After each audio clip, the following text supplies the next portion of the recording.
Taking you out to this image that we have over in Austin, Texas, the capital of the Lone Star State, because just yesterday on Saturday, the Texas Senate did pass that redrawn congressional map. But really, what comes next, especially given the fact that several other states have alluded to also taking these similar steps that have happened in Texas. To break all of this down, I'd like to bring into the conversation now political analyst and historian Rich Rubino. Rich, always good to see you. Good to see you as well. All right, Rich, so break it down for us. Some people may not have kept up with it for too long, and it has been a long time. It's several weeks that we've been following this, first with those Democratic lawmakers that actually left Texas to avoid that vote, but it happened anyway. So basically in Texas, you have a part-time state legislature. They literally meet only 140 days every 2 years. However, the governor has inherent powers in the Texas Constitution to declare a special session for 30 days. So he declared a special session to deal with, among other things, flood relief in Texas, other issues. But one of the main issues that he had was he wanted to do mid-decade redistricting. What does that mean? Well, basically, every 10 years under the Constitution, the states are required to decide where the congressional districts are, and they basically make the congressional districts themselves. The same with the state legislative districts. The state legislature makes those. And in some states like Iowa and California, they have a nonpartisan redistricting commission that does this. In Texas, it's a very partisan thing. So Greg Abbott basically got word from Donald Trump that it's very close in the House of Representatives, currently 219 Republicans and 212 Democrats with a couple of vacancies there. And they wanted to see a possible way that they could get more seats in the House of Representatives to be Republicans. 5 seats they think they can get. So we went to Governor Greg Abbott and said, call a special session. We'll deal with the other things, but can we also deal, please, with redistricting halfway through the legislative term? And Governor Abbott said yes, so he declared he was going to have a special session, and the Democrats basically went to other parts of the country and from a public relations campaign tried to say that they were against this idea, that it was partisan redistricting. They didn't like it. So during those 30 days, there was not a quorum. Basically, it was called a quorum break, meaning that they did not have enough legislators to be in the, to allow for Texas to have the special session. So they did not have the special session. So he declared another special session, and now the Texas legislatures, including the Democrats, are going back and they're going to meet for this. They met with the special session, and then basically in the special session, the map that the Republicans proposed passed and it went to Governor Abbott's desk. Now, why did they go back to the session? Well, because California, basically under the leadership of Gavin Newsom, said that they would have their own redistricting plan that potentially could pick up 6 seats for the Democrats. There's currently only 9 Republicans in the congressional delegation in California, but in order for that to happen, it has to go to the ballot in November. And the California proposed this plan, and basically it goes to the ballot in November, which would override their nonpartisan redistricting commission. And if that goes through, then potentially this could be a trade-off. Texas loses 5 Democratic seats, and California loses 6 Republican seats. So speaking of Texas Governor Greg Abbott, I will break down a little bit more from the California Governor Gavin Newsom, but Greg Abbott posting this on X. This one big beautiful map has passed the Senate. Despite Democrats' petty stunts, we delivered on our promise. This map reflects Texans' actual voting preferences, and I look forward to signing it into law. So Rich, how soon will the governor be signing this into law? Very, very soon he's going to be signing it into law. It's already basically passed the Republican-controlled state Senate, so it should go to the governor's desk very soon. He will sign it, and then from there, California legislature, overwhelmingly Democrat, has already approved bringing California's proposal to the ballot in November. So we're really going to see kind of countervailing salvos in this, what could be really a an all year kind of war over mid-decade redistricting. So we talked a little bit there about California, but there's other governors in other states that are also trying to do something similar. I want to bring us out to this live image that we have over in Los Angeles. Very dark over there at this time. We're waiting for the sun to come up. But Rich, let's talk about some other key players when it comes to these states trying a similar tactic to what Texas has done. Who's at the forefront? Well, Illinois is one of them. Governor J.B. Pritzker, who's also, like Gavin Newsom, considered a prospective presidential candidate for the Democrats in 2028. He's potentially proposing that they do something very similar in the state of Illinois. There are others, for example, Republican Matt Keogh in the state of Missouri. He's proposing that he might do something very similar. There's not very many Democrats in the delegation that are Democrats, so you can only potentially squeeze maybe one seat out of that. So, but there are certainly other states that are proposing this, so it really could be countervailing. One state does this, the other state does this, the next state does this, the next state does this, and it really could just go on in like a snowball effect. So that's really what I want to get to next, this snowball effect, because it just seems that, Texas did it, but now, like you said, the snowball effect, everybody is kind of, putting their 2 cents into this entire situation. So, I mean, what kind of changes and really what kind of impacts are we seeing if all of these states just try to redraw their congressional maps? Yes, at the end of the day, could it be all things being equal?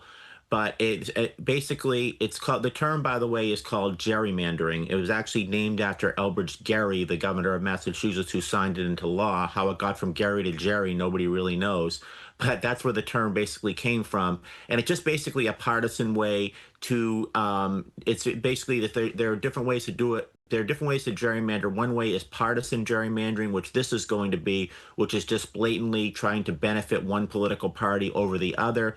The other way, potentially, you could do it as incumbent gerrymandering, when incumbents of both parties sometimes will get together. For example, in Illinois, at one point, then Speaker of the House Denny Hastert, a Republican, and Congressman and a Democratic member got together and basically redrew Illinois districts to benefit the incumbents. There are two separate ways that you can really do this. And in this case, it's really partisan gerrymandering. And it's Donald Trump basically saying, I don't want to have what I had the last 2 years of my first presidency, which was essentially Republicans not having hegemony over the United States Congress. I want to do everything I possibly can. And there's been precedent for this in Texas too, by the way. Back in 2003, then House Minority Leader Tom DeLay from Sugar Land, Texas, spearheaded an effort in the state legislature, that is, and they basically got five Republican seats that were otherwise in conservative Democratic hands. So this certainly is nothing. It's nothing new, but it's just going to be kind of, one state does it, the next state does it, and it's really going to be we're obviously in a very polarized partisan time, and each side is going to do all they can to try to benefit their political party's congressional delegation with an eye to the 2026 midterm elections in terms of which party controls the House of Representatives. I want to put up also this post on your screen from California Governor Gavin Newsom here. I just signed the Election Rigging Response Act to put Proposition 50 up for a vote on November 4th. The people of California will have the power to push back against Texas and other states that obey President Trump's demand to rig the next election. So we're hearing some really strong words from both sides of the aisle here in regards to this entire issue.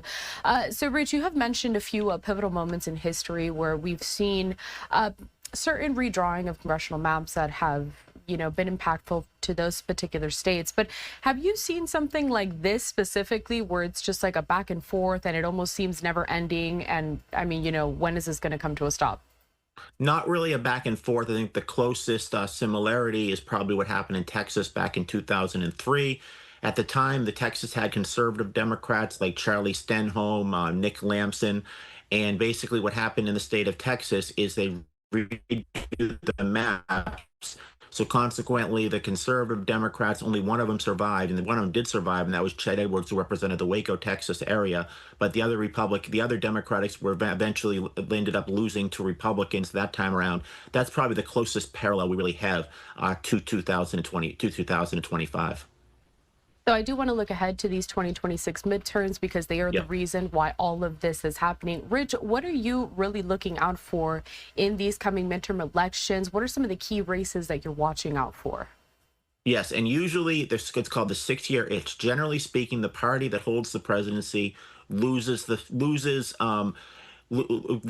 seats in the House of Representatives. As a matter of fact, in 1998, with Bill Clinton and the Democrats, after there was a backlash against the way the Republicans handled the Monica Lewinsky issue, Bill Clinton's Democrats picked up seats. That was the first time that's happened since James Monroe, the Democratic Republican Party, going all the way back to 1820. Now, what am I watching for seats? Well, there were a couple Republican seats. There's actually only the entire 435 voting members. Only 3 seats are currently represented by Republicans. That last time went for Vice President Harris. So one of them is not running for re-election. So that means there's only 2 that are running for re-election. One of them is Brian Kirkpatrick from Pennsylvania, a congressional district that was very close last time. And the other is Mike Lawler from New York. Mike Lawler was kind of a giant killer. He beat an incumbent Democrat who was the chairman of the Democratic Congressional Campaign Committee. He's doing something very interesting. He's doubling down on his support of the One Big Beautiful Bill Act. While other Republicans are kind of cowering from it because it's very unpopular, he's basically trying to talk about popular provisions. But he's somebody that you have to watch. He's very much him, and for those 2 members for Patrick as well are very much bellwethers, if you will. Go over there. Currently 13 Democrats who represent congressional districts that last time around went for Donald Trump. The one you have to watch out, the clear survivor, the one that the Democrats, I think, are going to put a lot of money into is Jared Golden. He represents the 2nd congressional district of Maine. It's actually the largest congressional district in terms of area, the east of the Mississippi River. It goes all the way from Caribou in the northern parts of Maine all the way down to Lewiston and Auburn. He last time around, he was reelected at the same time Donald Trump won the district by 9 points. That means that it's probably one of the hardest districts for the Democrats to try to maintain. So that's one that I would certainly watch, and I would just watch around the country all those 13 Democrats who represent who represent districts. There are a couple of them in Texas. Henry Cuellar, for example, who's running for re-election this time around, represents a district that last time went about 7 points for Donald Trump. So I would definitely watch for that. And there are a few of those. So those are the 13 congressional districts that I think are very much that are very much in play. It is to the benefit of Donald Trump that there are only 3 members of his own party who represent districts that voted for Harris. That's to his benefit, and the fact that the Democrats have to defend 13 seats that last time went for Donald Trump. All right, so there's a lot to keep up with, is what I gathered. Yes, indeed. I want to put up, yes. I want to put up this other post here of Rich, because we're talking about elections. So the New York Post writing on X, Trump says he'll sign order banning mail-in ballots, voting machines ahead of 2026 midterms. Can you give us maybe a little bit of a history lesson on, mail-in ballots and also voting machines, kind of how those have affected elections and why the president is so keen on banning them? It actually started in Oregon. Oregon was the first one to have all mail-in ballots. And it's kind of a snowball effect. Some other states followed suit. I think that Donald Trump believes that mail-in ballots can be fraudulent. He believes that they don't benefit the Republican Party. And that's why when he had his press conference with Mr. Zelensky, somebody asked him, he seemed to really enjoy kind of answering this question because he believes that basically that they benefit the Democrats. That's why so many Democrats are very much in favor of mail-ins, and Republicans are very much opposed to it. All right, Rich Rubino, political analyst and historian. Always good to have you here at LiveNOW from Fox. A lot to keep up with, and we are not even in 2026 for those midterm elections. I cannot believe it. I feel like the presidential election, it just happened, and yet we're back here again. But as always, Rich, it's good to see you, and we'll talk soon. Thanks so much for having me on. My pleasure. Of course. You take care.